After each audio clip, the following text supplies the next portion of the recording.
नमस्कार, मैं श्वेता मेडिटेशन वेदा से आप सबका एक बार फिर से बहुत बहुत स्वागत करती हूँ। आशा करती हूँ आपको हमारे पिछले वीडियोस पसंद आए हैं। आगे भी हमारे चैनल के साथ बने रहने के लिए आप हमारे चैनल मेडिटेशन वेदा को देखते रहें और जिन व्यूअर्स ने अभी तक सब्सक्राइब बटन नहीं दबाया है वो तुरंत सब्सक्राइब करें और रेगुलर अपडेट्स के लिए बेल आइकॉन को प्रेस करना बिल्कुल मत भूलें। तो अब हम आप पहुंचे हैं नवरात्र के 9वें दिन की ओर। नवरात्रि के आखिरी यानी 9वें दिन माँ सिद्धिदात्री की पूजा की जाती है। माँ सिद्धिदात्री जिनकी कृपा से मनुष्य सारी सिद्धियों को प्राप्त कर मोक्ष पाने में सफल होता है, साथ ही इनसे यश, बल और धन की भी प्राप्ति होती है। सिद्धिदात्री का तो अर्थ ही होता है सिद्धियों को देने वाली। माँ सिद्धिदात्री 4 भुजाओं वाली हैं। इनका वाहन सिंह है। ये कमल पुष्प पर आसीन हैं। इनकी दाहिनी तरफ के नीचे वाले हाथ में चक्र, ऊपर वाले हाथ में गदा और बाईं तरफ के नीचे वाले हाथ में शंख और ऊपर वाले हाथ में कमल पुष्प है।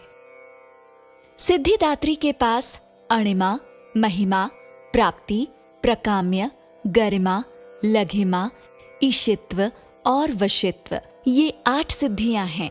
इन 8 सिद्धियों को आप माँ की पूजा आराधना करके प्राप्त कर सकते हैं। माना ये भी जाता है कि सभी देवी देवताओं को माँ से ही सिद्धियां मिली हैं, जबकि हनुमान चालीसा में भी इन्हीं 8 सिद्धियों का वर्णन करते हुए कहा गया है, अष्ट सिद्धि नव निधि के दाता, असबर दीन है जानकी माता। एक पौराणिक कथा के अनुसार भगवान शिव ने माँ सिद्धिदात्री की कठोर तपस्या करके 8 सिद्धियों को प्राप्त किया था। साथ ही माँ की कृपा से भगवान शिव का आधा शरीर देवी हो गया और वह अर्धनारीश्वर कहलाने लगे। माँ दुर्गा का यह स्वरूप अत्यंत शक्तिशाली है और शास्त्रों के अनुसार ऐसा माना जाता है कि देवी का यह स्वरूप सभी देवी देवताओं के तेज से प्रकट हुआ है। दैत्य महिषासुर के अत्याचारों से परेशान होकर जब सभी देवतागण भगवान शिव और विष्णु के पास गए तो वहां मौजूद सभी देवताओं से एक तेज उत्पन्न हुआ और एक दिव्य शक्ति का निर्माण हुआ, जिन्हें माँ सिद्धिदात्री के नाम से जाना जाता है। नवरात्रि के इस दिन को रामनवमी या महानवमी भी कहा जाता है और शारदीय नवरात्रि के अगले यानी 10वें दिन को रावण पर राम की विजय के रूप में मनाया जाता है। माँ सिद्धिदात्री को बैंगनी रंग अति प्रिय है। ऐसे में भक्तों को बैंगनी रंग के वस्त्र धारण कर माँ की आराधना करनी चाहिए। जहाँ तक भोग की बात है तो माँ सिद्धिदात्री को हलवा, चना और नारियल का भोग जरूर लगाना चाहिए। साथ ही तिल का भोग लगाकर आप उसे ब्राह्मण को दान दें। इससे मृत्यु भय से राहत मिलती है, साथ ही अनहोनी होने की घटनाओं से बचाव भी होगा। माँ सिद्धिदात्री की आराधना का मंत्र है, सिद्ध गंधर्व यक्षाद्यैः असुरैः रमरैरपि सेव्यमाना सदा भूयात् सिद्धिदा सिद्धिदायिनी।